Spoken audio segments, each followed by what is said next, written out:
Hi, this is Tanya from Psycho Mom Scrapbooks and More, and today I want to share with you this little book that I made for my best friend who is going to become a grandmother for the first time.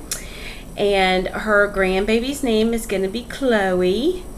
So I wanted to do something a little bit different. I love making the minis, and this mini I decided to make it out of a canvas. Since it's a baby, I wanted something that was a little softer and lots of bling bling bling. So on the cover there's a lot going on, so it may take a while to get through it to explain everything. But what I did was I created the entire book out of canvas. I went to a fabric store and just bought a whole like 2 or 3 yards of this canvas, just raw canvas, and I wanted to cover it, so I used some of Donna Downey's techniques on covering it. I spritzed it with some a water-based color wash from Adirondack ink, and that is a burgundy color that's on the front. I think it's called cranberry. And then I just like wet the canvas with water really good so that whenever it went on it ran. It's got the drippage that Donna Downey talks about all the time. And also glimmer misted it a little bit so it's really shiny. I know it's hard to tell in the video, but there's lots of sparkle there. And then it has the Prima swirls, and then the butterflies are super cool. They are like glass. I did a tutorial from Following the Paper Trail where you cut the butterflies out of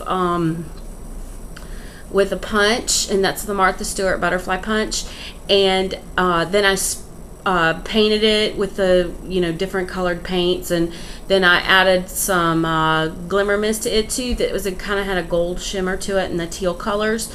And then after it's all done and it's shaped the way you want it shaped, I dipped it in the UT, the wet UT, and it made it like glass. And I have an extra one here that I didn't adhere, so I can show it to you. It's like, it's really cool. I mean, it's like, it's hard to tell on the video. I'm sure it's not doing it justice, but it's like glass. And the thing is it's very pliable, and it holds its shape really well. So that's the butterflies that you see there on the thing. Then the roses, I have a tutorial up on how to make those. Those are the spiral roses. And of course the large one down at the bottom was an 8.5 by 11 sheet of paper. And the smaller one was probably a 4 by 4 square.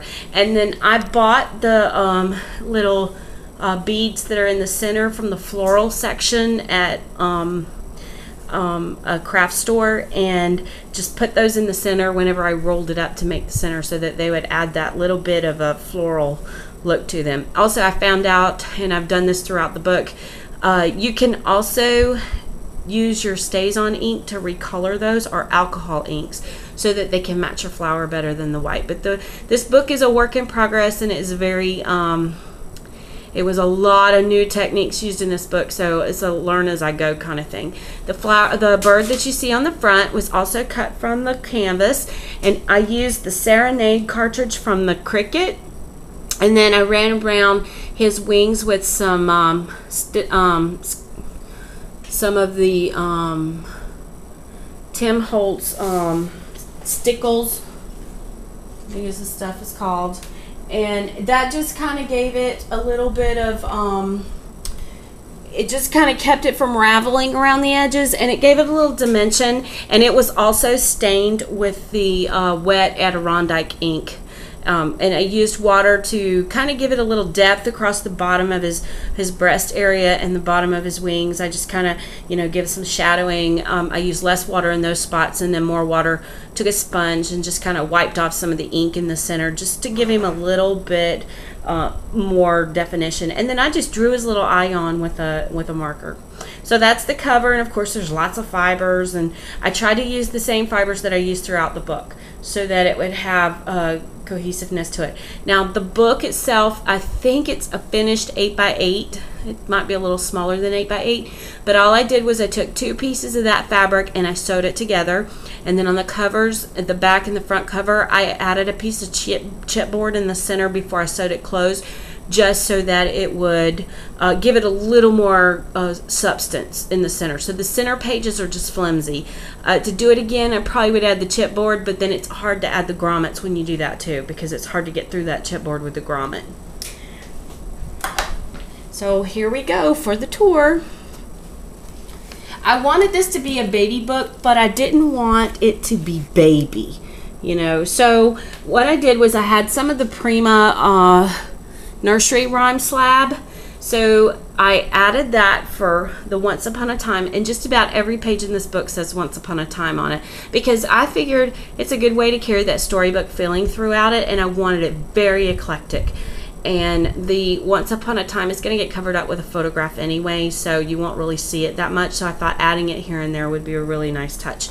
And then there's, of course, Peter Rabbit, and I colored his colored in his jacket with some stickles, so it was just really sparkly. And then I added some Flower Soft in here, so there's lots of texture to this book. And of course, you got the bling in the corners. And you know, I love the fact that Donna Downey showed us how to merge two paint colors together with the wet ink and watercolors, because I really wanted it marbly and fantasy-like. And then, of course, I have here a tag that's hidden, so she can put what I call baby stats, when she's born, her birth date, how much she weighed, and that kind of stuff on there. And of course, the little touch of velvet there on the tag, and that's one of my glass butterflies there. And then this is a paper clip, and I've been taking a lot of my scraps and making these little flower blossoms, and put a button in the center of it, and then a little bow for the lace, and then there's the paper clip, and it's kind of holding that corner down, and that's just some music paper that I also stained with my Glimmer Mist. And then on this page, it says Sweet Baby. And again, this was just, like I said, a lot of techniques in here that I've never used before, so this is a work in progress. I've got my little spiral rose up here at the top, and this was 2 pieces of the felt ribbon that was left over where I trimmed the edges over here, so I just glued them down and put the rose in the center so you wouldn't see it. And then this was from the Heritage Vintage Heartwarming Vintage line, and it's a journal tag. It says Once Upon a Time. It has a little castle.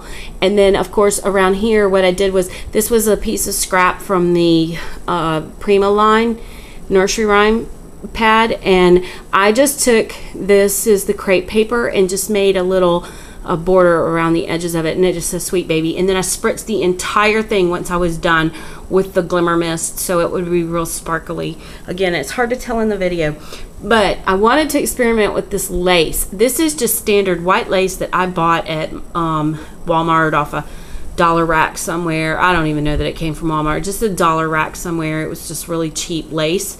And I took my watercolor inks that were just, actually they were the inks that were laying on top of my surface that were just like leftovers from all the colors that you see in here, and when I made the tags and stuff. And I just ran my lace through it and then laid it in a trash can to drip overnight, because it did drip off. It doesn't soak all the way through, it drips a lot.